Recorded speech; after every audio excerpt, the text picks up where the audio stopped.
Assalamualaikum Assalamualaikum. warahmatullahi wabarakatuh. Kami dari kelompok 6 3B Akuntansi akan mempresentasikan hasil proyek bisnis proposal kelompok kami dengan usaha handmade clay tray dengan nama usaha Clayes.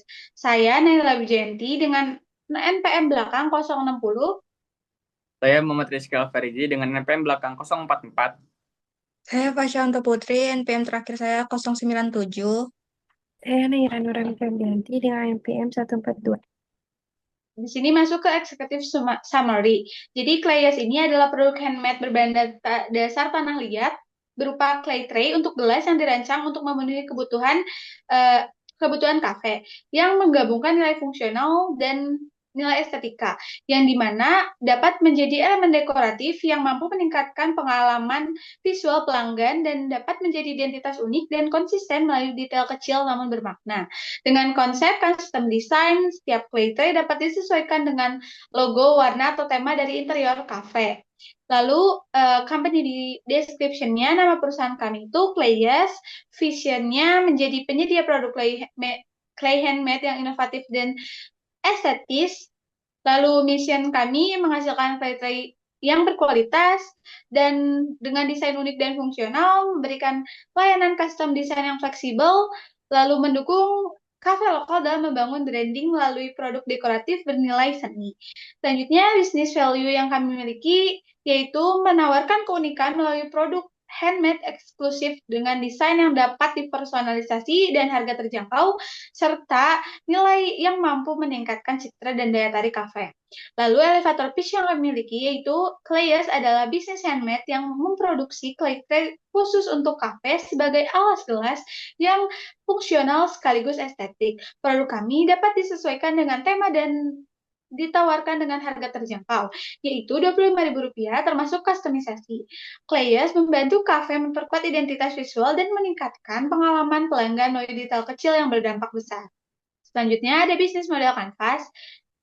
Customer segmennya ada geografi, kami fokuskan di Kota Bogor, lalu demografinya pemilik dan pengelola kafe pada usia 20-40 tahun, skala usahanya menengah, lalu ada psikografinya menyukai konsep yang unik, personal, natural, dan handmade, berada pada kelas menengah, peduli terhadap tampilan, penyajian, dan identitas visual kafe, lalu ada perilakunya, aktif menggunakan Instagram untuk promosi, mengikuti tren, membutuhkan produk pendukung penyajian yang unik dan Instagramable.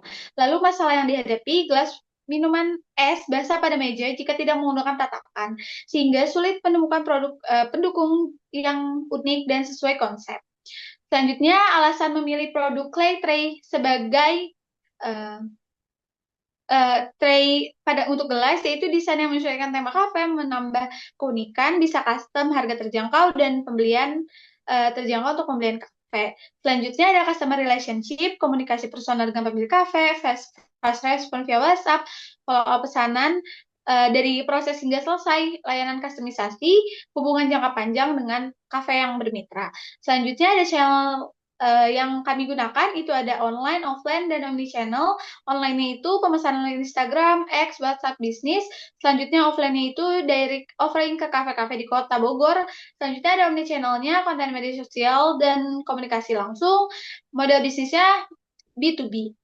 Value proposition yang kami miliki ada di quality dan service excellent, yang dimana quality yang kami unggulkan dan service yang kami pop up sehingga tidak bisa meminta cepat dan harga murah. Selanjutnya ada key activities, produksi keuangan dan sales marketing dan MSDM, yang dimana produksinya kami membuat konsep desain, menghasilkan dan pewarnaan dan finishing, lalu keuangannya harga flat sudah dengan custom, sales dan marketingnya promosi di media sosial, penawaran on the spot, dan mengikuti tren pasar, MSDM-nya pembagian tugas anggota kelompok. Ada key partners-nya, kita ada di supplier tanah liat putih, pengrajin lokal, jasa pengiriman lokal di Bogor, komunitas UMKM, dan coffee shop Bogor. Key resources-nya ada pengrajin clay dan admin pemasaran, mesinnya ada produk handmade dan smartphone dan internet yang kami gunakan sebagai media pendukung dari pembuatan produk kami. Ada maninya untuk modal membeli bahan, materialnya tanah liat putih, cat, akrilik, real clear coat dan kemasan produk.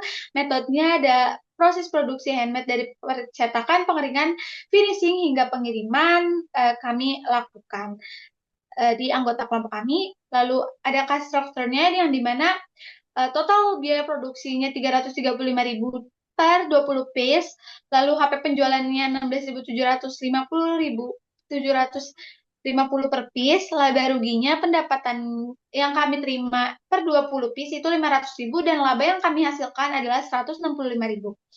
Revenue stream-nya produk utama yang kami miliki adalah clay tray for mug atau buat gelas, penjualan grosir untuk kafe, dan produk tambahannya itu ada kebutuhan kecil komponen pendukung aksesoris kafe. Selanjutnya yang ketiga yaitu description service dan produk. Untuk value proposition yang pertama adalah grain creators. Jadi clay tray ini memberikan nilai estetika, fungsi perlindungan meja dari bekas air, serta kepuasan personal melalui custom dan konsep handmade. Yang kedua adalah paint relievers, mengatasi masalah noda air, goresan meja, dan tampilan meja yang monoton dengan bahan clay berlapis yang fungsional dan dekoratif.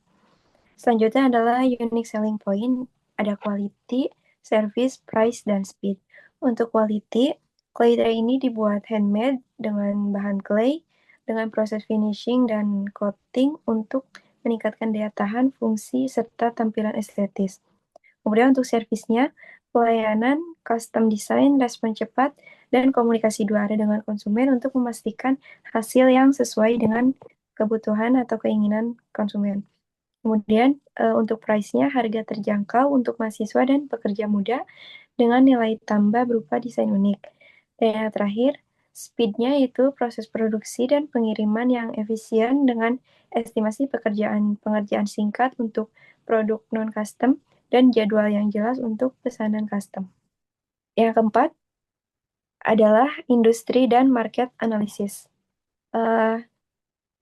Langsung saja di sini ada dominasi pasar. Untuk produk clay tray kami sebagai niche yaitu pengikut pasar. Jadi clay tray handmade dan DIY yang menargetkan konsumen pecinta produk custom, estetik, dan personal dengan fokus pada nilai seni dan pengalaman pengguna. Selanjutnya ada perhitungan TAM Samsung. Yang pertama, untuk menghitung TAM, perhitungannya kami menggunakan jumlah coffee shop yang ada di Indonesia pada tahun 2025 karena kami mensuplai produk kami ke kafe-kafe. Untuk ukuran pasarnya, coffee shop di Indonesia tahun 2025 yaitu ada 62.074 unit. Kemudian untuk pendapatan penjualannya yaitu konsumsi dikali harga jual. Untuk asumsi konsumsinya, kita mengasumsikan per bulan itu menjual 20 pieces ke kafe dengan harga jual 25.000 per pieces. Maka kami mendapat pendapatan yaitu 500.000. Maka TAM-nya 62.074 unit dikali 500.000 yaitu 31,4 miliar per bulan atau 372 miliar per tahun. Selanjutnya itu menghitung SAM. Untuk perhitungan SAM ini pertama itu dari TAM, yaitu presentase customer yang dilayani. Untuk segmentasinya, yaitu geografi, demografi, psikologi, dan perilaku. Untuk SAM ini dia lebih spesifik, yaitu jumlah coffee shop yang ada di Kota Bogor. Jumlahnya yaitu 250 unit, kemudian dikali dengan pendapatan 500.000, maka SAM-nya yaitu 125 juta per bulan atau 1,5 miliar per tahun. Yang terakhir yaitu perhitungan SOM. Perhitungan awalnya itu dari SAM dengan presentase target pasar. Targetnya itu kondisi pasar, sumber daya, dan persaingan. Untuk market share-nya itu kita karena niche, jadi hanya 10%. Untuk pesimisnya, kita mengasumsikan 5% dikali 250 unit sama dengan 13. Untuk moderatnya, kita asumsikan 10% dikali 250 unit sama dengan 25.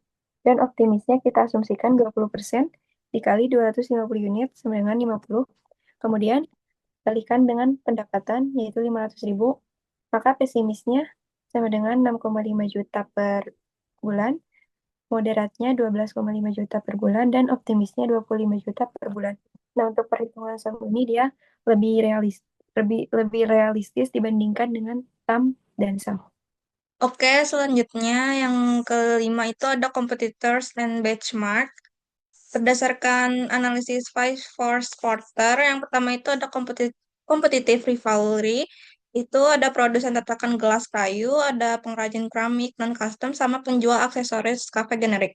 Yang kedua itu ada trade of new entrants, yang di dalamnya itu ada UMKM kerajinan clay skala rumahan dan pelaku usaha handmade baru yang masuk ke pasar kafe. Yang ketiga ada trade of substitutes, yaitu ada tatakan gelas plastik, tatakan gelas stainless, sama tatakan gelas kayu standar. Yang keempat ada bargaining power of buyers, yaitu pemilik coffee shop dan kafe yang sensitif terhadap harga grosir. Yang terakhir ada bargaining power of suppliers, yaitu suppliers tanah liat dan cat, atau daya tawar rendah karena banyak alternatif.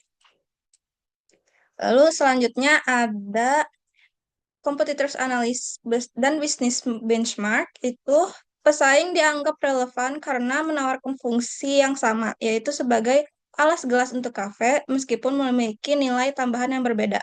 Jadi dari kesimpulan perbandingan benchmark yang kesimpulannya itu yaitu clay tray itu unggul dalam nilai visual, customerisasi, dan branding, sehingga menjadi alternatif yang lebih menarik bagi kafe dengan konsep modern dan Instagramable. Yang ketiga ada strategi inside out. Yang keempat ada strategi outside in. Jadi kesimpulannya itu dengan menerapkan strategi inside out dan outside in secara seimbang, usaha clay tray mampu bersaing secara berkelanjutan melalui diferensiasi produk, pelayanan custom, dan pendekatan profesional kepada pemilik kafe. Lalu yang selanjutnya ada marketing plan. Kami menggunakan marketing mix 4P, yaitu ada product, price, place, dan promotion. Channelnya kita memakai Instagram, WhatsApp Business, dan direct offering ke Cafe Bogor. Lalu selanjutnya ada Customer Relationship Management. Kita menggunakan komunikasi cepat dan personal. Lalu yang kedua ada layanan custom sesuai kebutuhan kafe, serta follow up dan repeat order. Oke, untuk selanjutnya ada financial projection. Yang pertama ada revenue stream, yaitu ada pendapatan clients per tahun adalah 6 juta dan margin kotor per tahun 1.980. Selanjutnya ada cost structure. Yang pertama ada biaya per unit clients, yaitu sebesar 16.350, biaya variabel per bulan 320.000, dan biaya tetap sebesar 180.000. Yang ketiga ada cash flow projection, yaitu laba bersih yang sudah ditotalkan sebesar 1.440.000. Dan yang terakhir ada break even analysis, yaitu ada BP per unit dengan total 20 unit dan BP rupiahnya sebesar Rp500.000. Oke, next ada organization and management. Nah, di sini saya sebagai founder, dan di sini sudah tertera CV dari saya. Dan untuk tim and instructor-nya, yaitu saya sendiri sebagai founder, dan ada Naila Wijayanti sebagai production manager, Fasya Antoputri sebagai marketing and communication, dan Naira Nurahmi Febrianti sebagai administration and finance. Dan terakhir, closing. Demikian proposal bisnis clients disusun sebagai gambaran usaha clay tray handmade yang mengedepankan nilai fungsional dan estetika bagi kafe dan coffee shop. Melalui konsep desain custom dengan harga yang terjangkau, clients diharapkan mampu menjadi solusi dekoratif yang tidak hanya memperindah tampilan meja, tetapi juga membantu kafe dalam memperkuat identitas dan branding mereka. Dengan potensi pasar yang terus berkembang, serta tren kafe yang semakin memperhatikan detail visual, clients memiliki peluang besar untuk tumbuh dan bersaing. Besar harapan kami, proposal ini dapat diterima dengan baik dan menjadi langkah awal bagi clients untuk berkembang menjadi usaha kreatif yang berkelanjutan. Jadi presentasi dari kelompok kami. Kurang lebihnya mohon maaf. Assalamualaikum warahmatullahi wabarakatuh.